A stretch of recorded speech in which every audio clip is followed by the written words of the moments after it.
இந்தியாவிலேயே தயாரிக்கப்பட்ட அரிஹந்த் நீர்மூழ்கி கப்பல் குறித்து உலக நாடுகள் ஆச்சரியமாக பார்க்க, இது குறித்து சமூக வலைதளத்தில் பரவி இருக்கும் தகவலை கேட்க ஒவ்வொரு இந்தியர்கள் மத்தியிலும் இந்தியன் என்ற பெருமை அதிகரித்து இருக்கிறது. அரிஹந்த் என்பது சமஸ்கிருத சொல், எதிரிகளை அழிப்பவன் என்று அர்த்தம். போர் தாக்குதல்களின் போது ஒரு நாட்டின் கடைசி நம்பிக்கை நீர்மூழ்கி கப்பல்கள். ஒரு நாட்டின் அணு ஆயுத தளவாடம் மும்முனை சார்ந்ததாக இருக்க வேண்டும். அதாவது முப்படைகளும் கையாளும் வண்ணம் நிலம், நீர், வான் ஆகிய 3 வழிகள் மூலமும் எளிதாக ஏவத்தக்க வகையில் இருத்தல் வேண்டும். அப்படி இருந்தால் மட்டுமே அந்த நாடு அணு ஆயுதத்தில் முழுமையடைந்ததாக கருதப்படும். அந்த வகையில் பார்த்தால் நம்மிடம் அணு ஆயுதங்களை நிலத்திலிருந்து ஏவ அக்னி, பிரமோஸ், தனுஷ் போன்ற ஏவுகணை ரகங்கள் நிறைய உண்டு. வானிலிருந்து ஏவ ரஃபேல், தேஜஸ், மிக்ரக ரக போர் விமானங்கள் ஏற்கனவே உண்டு. நீர்ப்பரப்பில் இருந்து ஏவ தற்போது நாசகாரிக், INS விக்ரமாதித்யா போன்ற கப்பல்கள் உண்டு.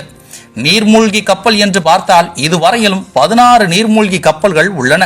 ஆனால் அணு ஆயுதங்களை தாங்கிச் செல்லும் வகையில் வடிவமைக்கப்பட்ட INS அரிஹந்த் ஒன்று மட்டுமே உள்ளது. இதெல்லாம் பெரும்பாலும் எல்லா அணு ஆயுத நாடுகளிலும் உண்டு. இதெல்லாம் பெரிய விஷயமே அல்ல. நேற்று புதிதாக ரிலீஸ் செய்யப்பட்டுள்ள அரிஹந்த் 2 முற்றிலும் மாறுபட்டது. இனி வரும் காலங்களில் இந்தியா மீது அணு ஆயுத தாக்குதல்கள் நடத்தப்பட்டால் தாக்குதல் இந்த 3 முறைகளில் நடத்தப்படும்.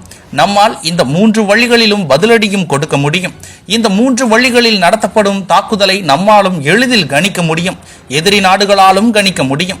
ஏற்கனவே ஒவ்வொரு நாடும் பிற நாடுகளில் அணு ஆயுதங்கள் எவ்வளவு, எங்கே நிறுத்தப்பட்டுள்ளது என்பதை சேட்டிலைட் உளவு விமானங்கள், உளவு கப்பல்கள் மூலம் மிக நுட்பமாக கணித்து வைத்துள்ளன. எனவே ஒரு தாக்குதலின் போது அந்த நாடு எங்கிருந்து எவ்வாறு பதில் தாக்குதல் கொடுக்கும் என்பதை எல்லா நாடுகளாலும் கணிக்க முடியும். வளர்ந்து நிற்கும் விண்வெளி ஆராய்ச்சி வெகு எளிதாக பூமிக்கு மேற்பரப்பில் உள்ளவற்றை புகைப்படம் மூலம் காட்டி கொடுத்துவிடும். ஆனால் கணிக்கவே முடியாத ஒன்று நீர்மூழ்கி கப்பல்கள். ஒரு நாடு வீழப்போகும் போதும் கடைசி முயற்சியான நீர்மூழ்கி கப்பல்கள் காப்பாற்ற முடியும். நம் பலம், பலவீனம் இரண்டுமே நம் நாட்டின் மிக நீண்ட கடற்கரை. கடலும் அது சார்ந்த நிலமும் ஒரு நாட்டின் மிகப்பெரிய செல்வம். அதே சமயம் அதற்கு பலமான காவலை கொடுப்பதும் மிக அவசியம். ஏனென்றால் மிக எளிதாக ஊடுருவ முடியும். எனவே அதை சமாளிக்க நீர்வழி ஆயுத தளவாடங்களை இன்னும் விரிவுபடுத்த வேண்டியது மிக மிக அவசியம். நீர்மூழ்கி கப்பல்களில் பிளஸ் மைனஸ் இரண்டுமே உண்டு. பிளஸ் என்னவென்றால் எங்கே இருக்கிறது என்பதை கணிக்கவே முடியாது. எனவே அதன் மீது தாக்குதல் நடத்துவதும் கடினம், பதிலடி கொடுப்பதும் சிரமம். மைனஸ் என்று பார்த்தால் இப்போது நம்மிடம் இருக்கும் கப்பல்களால் அதிகபட்சம் 3-4 நாட்களுக்கு மேல் நீருக்கு அடியில் மூழ்கி இருக்க முடியாது. காரணம் எரிபொருள். பெரும்பாலும் நீர்மூழ்கி கப்பல்களில் டீசல் தான் பிரதான எரிபொருள். எனவே டீசல் நிரப்பும் பொருட்டு அவ்வப்போது நீர்ப்பரப்பிற்கு மேலே வந்தாக வேண்டிய கட்டாயம் உண்டு. அப்படி அடிக்கடி மேலே வரும்பொழுது பிற நாடுகளால் அதன் நகர்வை எளிதாக கணிக்க முடியும். அப்படி கணிக்க முடியும் எனில் நீர்மூழ்கி கப்பலுக்கும் பிற கப்பல்களுக்கும் என்ன வித்தியாசம்? இந்த குறையை நிவர்த்தி செய்ய வேண்டும் என்றால் டீசல் பயன்பாட்டிற்கு பதிலாக மாற்று எரிபொருள் பயன்படுத்த வேண்டும். அதற்கு மின்சாரம் ஒரு சரியான தீர்வு.